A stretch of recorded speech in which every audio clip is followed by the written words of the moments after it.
Not only is Anna's house a remarkably well-restored authentic city house from the 1870s, it's also a site for 3 escape games with hints and nods towards the gothic and the macabre. And when it comes to the bedroom in Anna's house, it doesn't get any more gothic or macabre than that. Apparently, Anna didn't socialize much but died old and miserable, a childless spinster, alone and angst-ridden under very strange circumstances. In fact, her corpse was found weeks later locked up inside her bedroom under a bed. In her diary, she had confessed that she believed that something or someone was after her and her family's secret.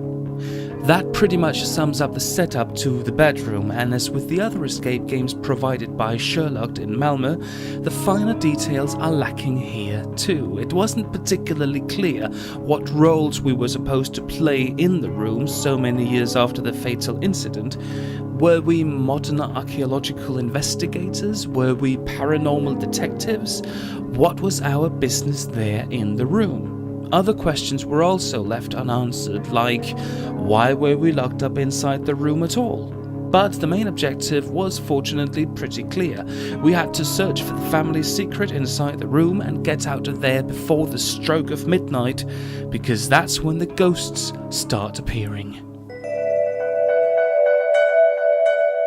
What's truly brilliant about the bedroom is the set design and the atmosphere generated first and foremost by the room itself.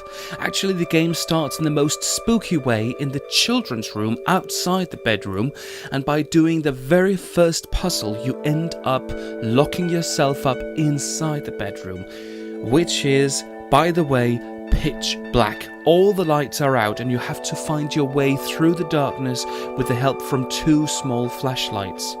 This way of entering and discovering the room, the entire room actually, was both adventurous and scary. It was like rummaging through an abandoned room in a real haunted mansion. You slowly uncover old objects and various knickknacks inside the room, among those an array of eerie antique pictures of children on the wall and a dark wooden wardrobe with a mirror. Discovering your own reflection in there, inside the mirror, is how close to a proper haunted house film this gets. However, there wasn't really a bed, which is kind of weird considering the name of this escape room, and furthermore we were treated with various film music streaming from the loudspeakers, from Tim Burton's Nightmare Before Christmas, among others. This unfortunately didn't really emphasize the ghostly and dreadful experience, especially since the music changed to a really thumping action film score only halfway through the game. But we still spent 20 minutes in complete darkness, fiddling with a bunch of stuff and discovering the room, and it was great.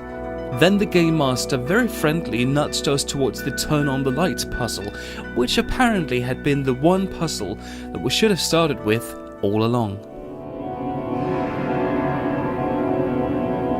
The bedroom is not groundbreaking in any way when it comes to the puzzles. Here are lots of padlocks to open involving both numbers and letters. It's pretty straightforward, maybe also because once the lights are on you realize that the room is fairly small. It's sparsely decorated and therefore easy to survey. This obviously also means that there are less red herrings in this room compared to the others we've tried with Sherlocked. And the signposting in this room also works better. Overall, it creates a better game flow, which we prefer any day.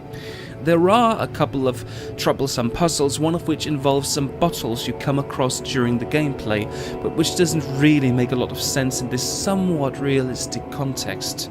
The second one was just downright difficult because you have to bring your A-game math skills, and there is no notepaper, there is no pen, there is no nothing to help you. However, most of the puzzles were playful and varied, and they used the room and the decorations in a creative way, as well as incorporating darkness and sound as well. Let's just make one thing clear regarding Anna's house and Sherlocked. The Bedroom is just an escape game. It's not, quote, real-life gaming or, quote, live theatre or whatever Sherlocked try to brand their rooms as. First of all, you could argue that this kind of advertising is misleading to the customers. At least it might lead to some confusion. Especially because, secondly, the rooms can certainly stand their own ground. They are beautiful, they are gorgeous, they are suspenseful, and they are playful. The house itself is a character that comes alive during the gameplay, and the introductions, the stories about the Frick family, it all works very, very well. Sherlocked don't need to hype it. This also because the game masters we've met have all been very kind and very forthcoming. They've been more than willing to chat and show the details of the rooms up close, and they've even commented on some of the more problematic features. We're not big fans of the hint system, with hints delivered in that rumbling, distorted voice over the loudspeaker. We really missed a bell sound or something similar to make us pay attention, and we really missed a screen with the hint spelled out in writing. Slightly more frustrating was the fact that we received the same hint several times, maybe 4 or 5 times, in connection with the bottle puzzle mentioned before. That's not all that inventive or helpful for that matter. Also frustrating was the fact that we never really knew how much time we had left. The old-fashioned clock itself is set inside a cabinet that you need to unlock, which of course is quite a playful and fun thing to do.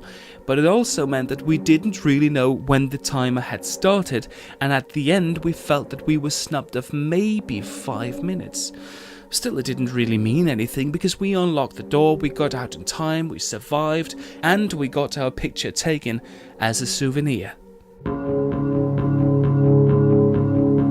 In many ways, the bedroom is the better escape room in Anna's house. It's more sparsely decorated, but the haunted house atmosphere is near perfect, especially if you leave the lights out for the first 20 minutes. The puzzles are creative and playful, even though it's all about opening just another padlock. The game flow is very good, and we wouldn't hesitate to recommend escape game enthusiasts, beginners and advanced alike to go and seek out Sherlocked in Malmö.